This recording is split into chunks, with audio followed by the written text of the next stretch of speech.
இப்போ வருகின்ற டீம்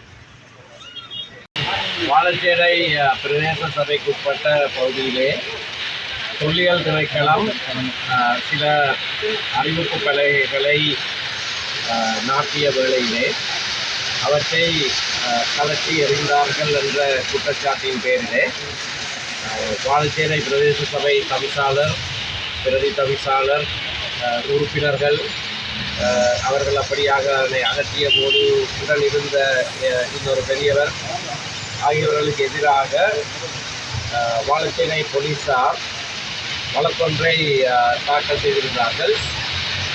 அந்த வீதியோரம் இருந்த பெரியவரை நேற்று கைது செய்து இன்று நீதிமன்றத்தை முற்படுத்தியிருந்தார்கள்.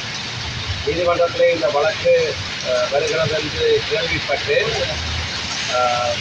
வாழச்சேனை பிரதேச சபையுடைய தவிசாளர், பிரதி தவிசாளர் உறுப்பினர்கள் தாங்களாகவே மன்றுக்கு வந்து வழக்கு கூப்பிடப்பட்ட போது தங்களை அடையாளப்படுத்தி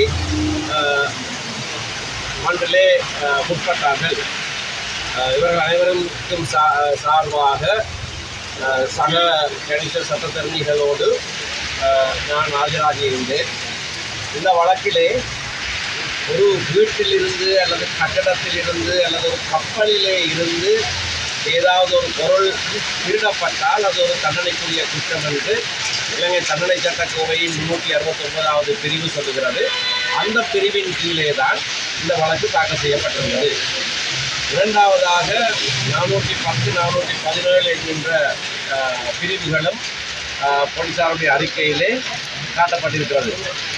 அதிலேயும் இந்த வழக்கோடு அதற்கு எந்த விதமான சம்பந்தமும் கிடையாது என்பது மட்டுமல்ல, அந்த பிரிவுகளிலே சொல்லப்பட்ட விடயம் ஒரு பொது உத்தியோகத்தர் அல்லது அரசு உத்தியோகத்தர் தன்னுடைய அதிகாரத்தின் கீழ் ஒரு விடயத்தை செய்தால் அல்லது ஒரு அறிவிப்பு பலகையை நட்டால் அதனை அப்புறப்படுத்துவது அல்லது சேதப்படுத்துவது ஒரு குற்றம் என்று சொல்லப்பட்டிருக்கிறது.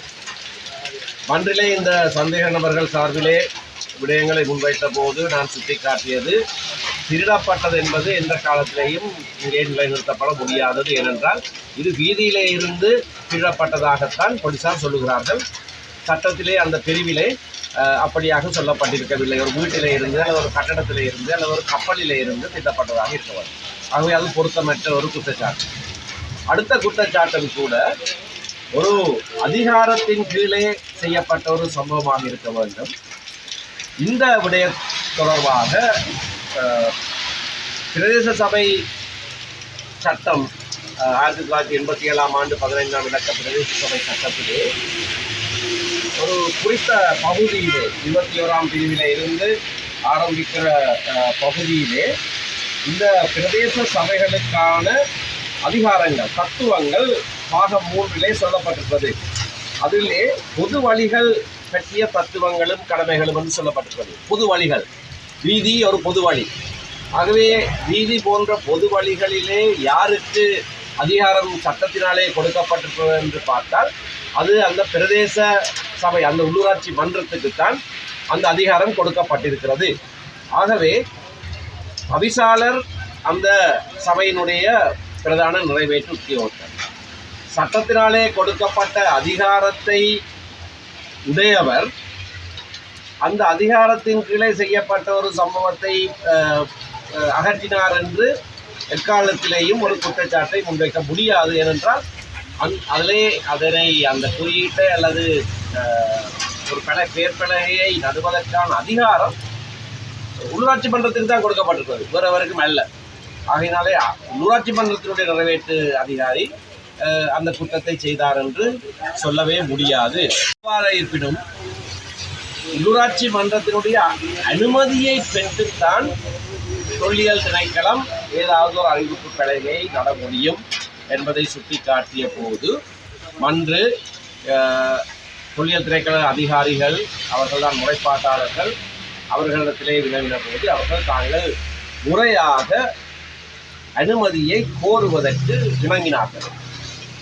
அதன் அடிப்படையிலே முறையாக அனுமதியை அவர்கள் கோரினால், சபையிலே அதற்கான அனுமதி வழங்கப்பட்டால் அதனை மீள அந்த இடத்திலே நிர்மாணிப்பதற்கு நாங்கள் இணங்குகிறோம் என்று சொன்னதன் அடிப்படையிலே வழக்கு சுமூகமாக தீர்க்கப்படலாம் என்ற காரணத்தினாலும் போலீசார் சொல்லியிருக்கிற குற்றங்கள் சம்பந்தமான பிரிவுகள் துணை வழங்கக்கூடிய பிரிவுகளாக இருக்கிற காரணத்தினாலும் மன்று இலகுவான பிணையிலே செல்லுவதற்கு 5 பேரையும் இன்றைக்கு அனுமதித்திருக்கிறது. டிசம்பர் 15ஆம் தேதி வழக்கு மீளவும் அழைக்கப்படும். அதற்குள்ளே இந்த தொல்லியல் திணைக்களத்தினர் தங்களுடைய அனுமதி கோரலை செய்வார்கள் என்றும் இந்த உள்ளூராட்சி மன்றம் பாலச்சேனை பிரதேச சபை அதை சாதகமாக பரிசீலிக்கக்கூடிய சாத்தியக்கூறு இருப்பதாலும் அடுத்த தவணைக்குள்ளே இது சுமூகமாக தீர்க்கப்படலாம் என்ற நம்பிக்கையையும் மன்று வெளியிட்டிருக்கிறது. அதன் அடிப்படையிலே சந்தேக நபர்களாக பெயரிடப்பட்டவர்கள் பிணையில் செல்ல அனுமதிக்கப்பட்டிருக்கிறார்கள். டிசம்பர் 15ஆம் தேதிக்கு முன்னதாக இது நான் சொன்னபடி, அதாவது பிரதேச சபையினுடைய அனுமதியோடு இந்த பெயர் பிணைகளை அனுமதிக்கான நடவடிக்கைகள் மேற்கொள்ளப்பட்டு அது முடிவுறுத்தப்படுவதால் டிசம்பர் 15ஆம் தேதி வழக்கு முடிவுக்கு வரும். இப்போ அது 5 லட்சம் பெறுமதியுடைய ஒரு ஆள் சரித பிணை நிறைய இடங்கள்ல இந்த கொள்கையை சட்டம் வந்து மக்களுக்கு சேருது. அவங்களாலேயே சட்டம் தெரியாதுன்றது இந்த காலத்திலேயும் ஒருவரும் தங்களுடைய டிஃபென்ஸாக இல்லாட்டி தங்களுடைய பாதுகாப்பாக சொல்ல முடியாது. சட்டம் பண்ணால் சட்டம் செய்யும். தொல்லியல் சட்டம் என்பது இலங்கையிலே மிக ஒரு கொடூரமான சட்டம் என்று கூட சொல்லலாம். ஏனென்றால் இலங்கையில் இருக்கிற சட்டங்களுக்குள்ளே துணை வழங்க முடியாத சட்டமாக காணப்படுகிற ஒரே ஒரு சட்டம் இன்றைக்கு தொல்லியல் சட்டம்.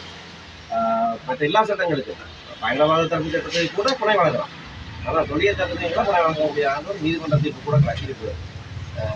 குடிவரவு குடியகழ்வு திணைக்களத்தால் செய்யப்பட்ட அதையும் துணை இல்லை என்று சொல்லப்பட்டிருந்தாலும் உச்ச நீதிமன்ற தீர்ப்பின்படி துணை வழங்கலாம் என்று சொல்லப்பட்டிருக்கிறது.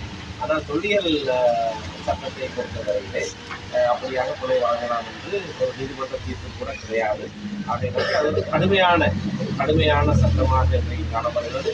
அந்த சட்டம் மாற்றப்பட வேண்டும். அந்த சட்டம் மாற்றப்பட வேண்டும். ஏனென்றால் தொல்லியல் என்ற பெயரிலே தொல்லியல் பாதுகாக்கப்பட வேண்டும் என்பது எங்கள் எல்லாருக்கும் இருக்கின்ற விருப்பம். தொல்லியல் பாதுகாக்கப்பட வேண்டும், அது அழிக்கப்படக்கூடாது. தொல்லியல் பொருட்கள் பாதுகாக்கப்பட வேண்டும். ஆனால் அந்த போர்வையின் கீழே நடக்கிற ஆக்கிரமிப்புகள் ஏராளமாக நடந்து கொண்டிருக்கிறது. சட்டம் ஒரு விசேட சட்டமாக தொல்லியல் அணிந்திருக்கக்கூடாது என்பதற்காக அத்துமீறிய அதிகாரங்களை அந்த உத்தியோகத்திற்கு கொடுத்திருக்கிறதை அவர்கள் தவறாக பிரயோகித்து அதனை உபயோகித்து சமய ஆக்கிரமிப்பையும் இன ரீதியான ஆக்கிரமிப்பையும் செய்வதை நாங்கள் அனுமதிக்க முடியாது. அப்படி நடக்கிற பின்புலத்திலே அந்த சட்டம் மாற்றி அமைக்கப்பட வேண்டும். இந்த